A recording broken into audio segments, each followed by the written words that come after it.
नमस्कार बच्चे, मैं सीमा कौशिक अध्यापन चैनल पर एक बार पुनः आपका स्वागत करती हूँ। बेटा, आज कविता लेकर आई हूँ आपके लिए मैं, मनुष्यता, जिसके लेखक आप देख ही रहे हैं, मैथिली शरण गुप्त जी हैं। पिछली जो वीडियो थी उसमें मैंने इसको संक्षेप में आपको समझाया था। आज विस्तार से इसका भावार्थ मैं आपके लिए लेकर आई हूँ, जो आपको परीक्षा में काफ़ी उपयोगी रहेगा। जी, कविता की पंक्तियाँ आपके सामने हैं। विचार लो कि मरते हो न मृत्यु से डरो कभी, मरो परंतु यूं मरो कि याद जो करे सभी। हुई न यूं सुमृत्यु तो वृथा मरे वृथा जिए, मरा नहीं वही कि जो जिया न आपके लिए। यही पशु प्रवृत्ति है कि आप ही चरे, वही मनुष्य है कि जो मनुष्य के लिए मरे। बेटा, जो कठिन शब्दार्थ हैं उनके अर्थ आप देख रहे हैं कि साथ में ही उनके अर्थ लिखे हुए हैं। प्रस्तुत जो काव्यांश है इसमें कवि जन साधारण को अपना जीवन लोक सेवा में समर्पित करने की प्रेरणा देते हुए कहते हैं कि यह संसार मरणशील है, इसलिए तुम्हें मृत्यु से भयभीत होने की आवश्यकता नहीं है। तुम ऐसा काम करो जिससे मरने के बाद भी लोग तुम्हें याद करें। तुम्हें गौरवपूर्ण जीवन जीना चाहिए और गौरवशाली मृत्यु को ही अपनाना चाहिए। यदि तुम्हारी सुमृत्यु नहीं होती है तो तुम्हारा जीना व्यर्थ है। स्वयं के लिए जीना पशु प्रवृत्ति के समान है और दूसरों के लिए जीना यही वास्तव में मनुष्यता है। केवल अपना हित चिंतन करना मनुष्य की नहीं, पशुओं की प्रवृत्ति होती है। अगले अनुच्छेद को आप इसको देख रहे होंगे, पंक्तियों को। उसी उदार की कथा सरस्वती बखानती, उसी उदार से धरा कृतार्थ भाव मानती। उसी उदार की सदा सजीव कीर्ति कूजती तथा उसी उदार को समस्त सृष्टि पूजती। अखंड आत्मभाव जो असीम विश्व में भरे, वही मनुष्य है जो मनुष्य के लिए मरे। कवि इन पंक्तियों के माध्यम से बताना चाहते हैं कि सरस्वती उसी उदार मनुष्य का गुणगान करती है जो इस संसार के साथ एकता और आत्मीयता का भाव रखता है। यहाँ पर भी बेटा आप देख रहे हैं, कुछ शब्दों को मैंने रंगीन किया हुआ है और उनके अर्थ उनके सामने ही लिखे हुए हैं। ठीक है जी, जो इस संसार के साथ एकता और आत्मीयता का भाव रखता है। सरस्वती यानी पुस्तकों में भी उन्हीं का वर्णन होता है। धरती भी उस उदार मनुष्य को पैदा करके स्वयं को धन्य मानती है जो सारे संसार में अपनत्व का प्रसार करता है। उसी उदार मनुष्य का यश सदा सदा के लिए गूंजता रहता है और उसी उदार मनुष्य की सारा संसार पूजा करता है, जो विश्व के सभी प्राणियों को समान समझता है। अपना जीवन दूसरों के कल्याण के लिए जो लगाता है, वही वास्तव में मनुष्य कहलाने का अधिकारी है। वही वास्तव में मनुष्य है।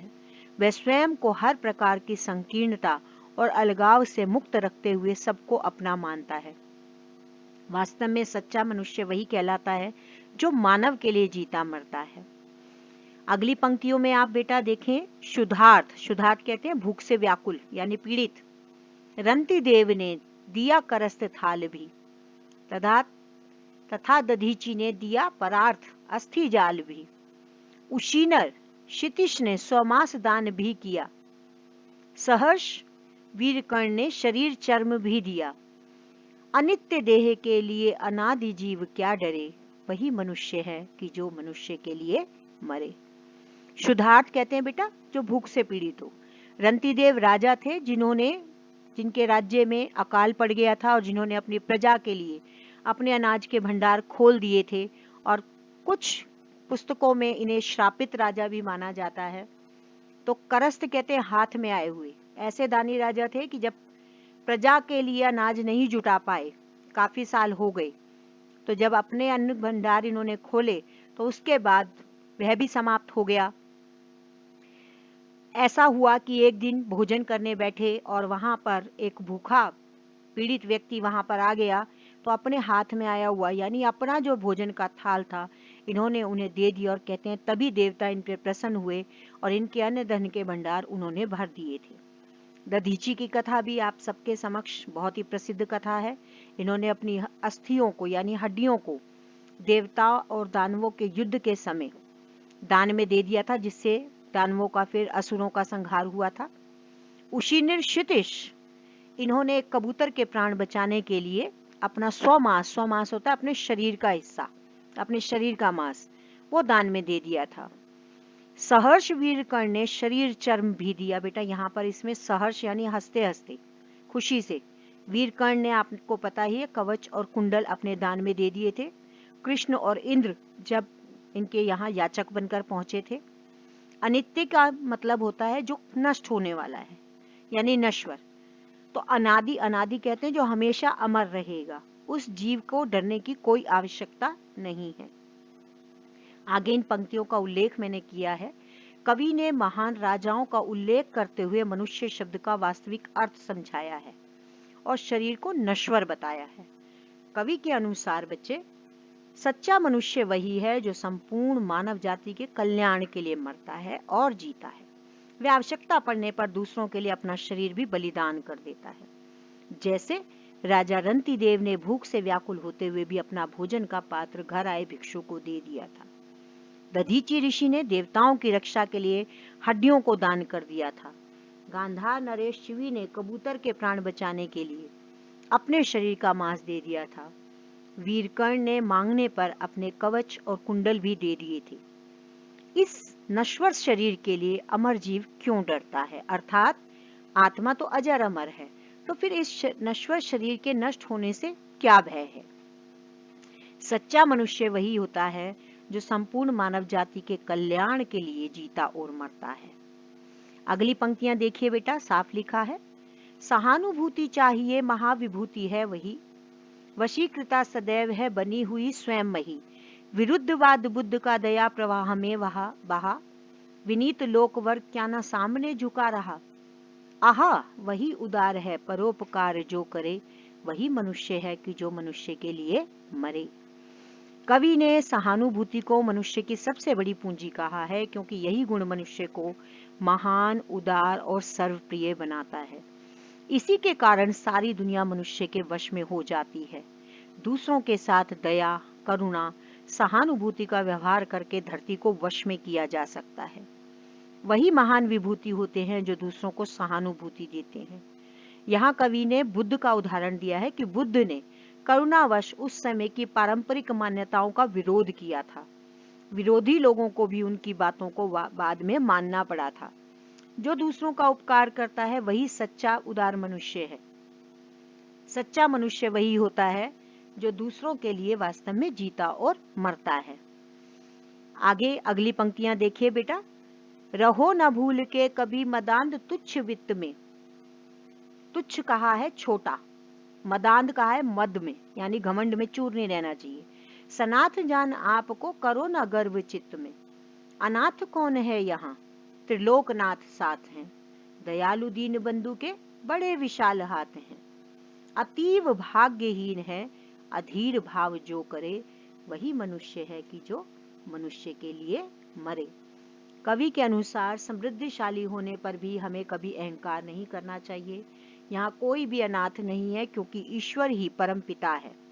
धन और परिजनों से घिरा हुआ मनुष्य स्वयं को सनाथ अनुभव करता है और इसका परिणाम यह होता है कि वह स्वयं को सुरक्षित समझने लगता है। इस कारण वह अभिमानी भी हो जाता है। कवि यहाँ कहता है कि सच्चा मनुष्य वही है जो संपूर्ण मानव जाति के कल्याण के लिए मरता और जीता है। वह आवश्यकता पड़ने पर दूसरों के लिए अपना शरीर भी बलिदान कर देता है। भगवान सारी सृष्टि के नाथ हैं, संरक्षक हैं, उसकी शक्ति अपरंपार है। वे अपने अपार साधनों से सबकी रक्षा और पालन करने में समर्थ है। वह प्राणी भाग्यहीन है जो अधीर, अशांत और अतृप्त रहता है तथा और पाने की ललक में मारा मारा फिरता है।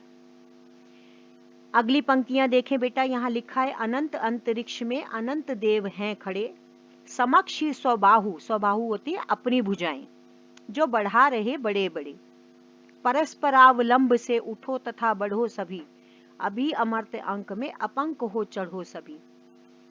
अर्थात यहाँ पर कवि बताना चाह रहे हैं, अमर्त्य अंक का मतलब होता है देवताओं की गोद में, अपंक मतलब है दाग रहित होकर। रहो न यों कि एक से न काम और का सरे, वही मनुष्य है कि जो मनुष्य के लिए मरे। कवि मनुष्य को एक दूसरे का सहायक बनने का संदेश देता है, ताकि बिना किसी को नुकसान पहुंचाए जीवन में सफलता प्राप्त की जा सके। इस दुनिया में महान काम करने वाले असंख्य लोग हुए हैं। परोपकार के लिए जीने वाले देवता तुल्य लोगों की इस दुनिया में कमी नहीं है। कितने ही ऐसे देवों से इतिहास भरा पड़ा है। देवता भी मनुष्यों को परोपकार, करुणा, दया और मनुष्यता का जीवन जीकर अपना उत्थान करने की सीख दे रहे हैं। ऐसे व्यक्ति स्वयमेव देवता हो जाते हैं और लोगों द्वारा पूजे जाते हैं।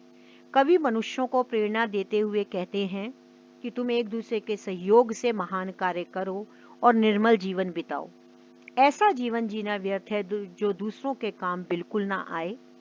तुम और लोगों के काम आने के लिए जियो और मरो। मनुष्य मात्र बंधु है, यही बड़ा विवेक है। पुराण पुरुष स्वयंभू पिता प्रसिद्ध एक है। फलानुसार कर्म के अवश्य बाह्य भेद है, परंतु अंतरेक्य में प्रमाणभूत वेद हैं।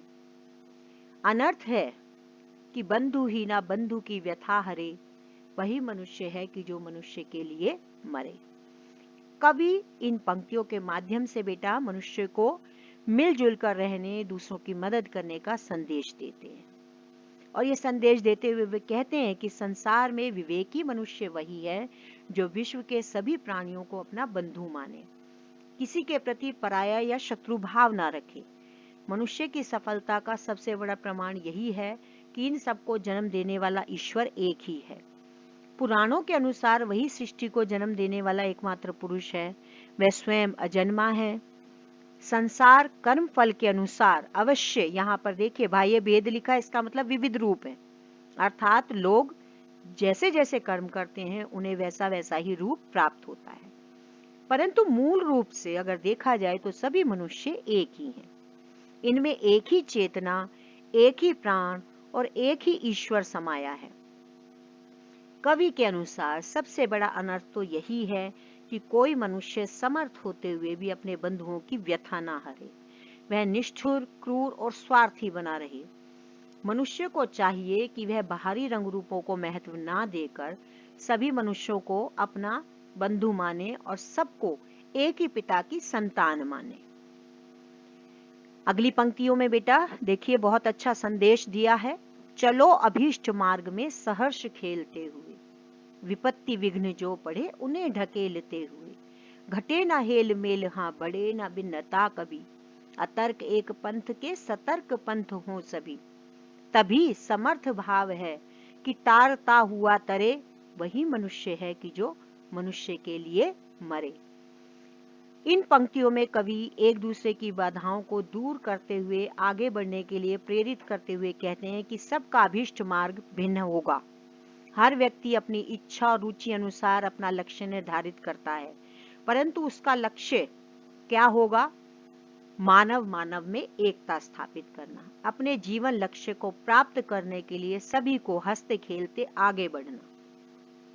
देखिए रास्ते में विपत्ति आएंगी, बट जो भी विपत्ति आए उससे विचलित हुए बिना अपना लक्ष्य प्राप्त करना ही कवि कहते हैं कि एकमात्र लक्ष्य होना चाहिए। आपस में सभी में प्यार बना रहे, वह कभी कम ना हो। तर्क से परे रहें सभी, अपनी मंजिल को पाने के लिए सावधानी पूर्वक आगे बढ़ें और सावधानी के साथ आगे बढ़ते हुए मनुष्य मनुष्य की सहायता करे। वास्तव में वही मनुष्य है जो मनुष्य के लिए मरे। इस कविता के माध्यम से कवि ने मनुष्यता को, किस प्रकार से एक मनुष्य को मनुष्यता अपने अंदर कायम रखनी चाहिए, इसके विषय में बताया है। बेटा उम्मीद करती हूँ आपके लिए ये व्याख्या, कविता का भावार्थ परीक्षा उपयोगी रहेगा।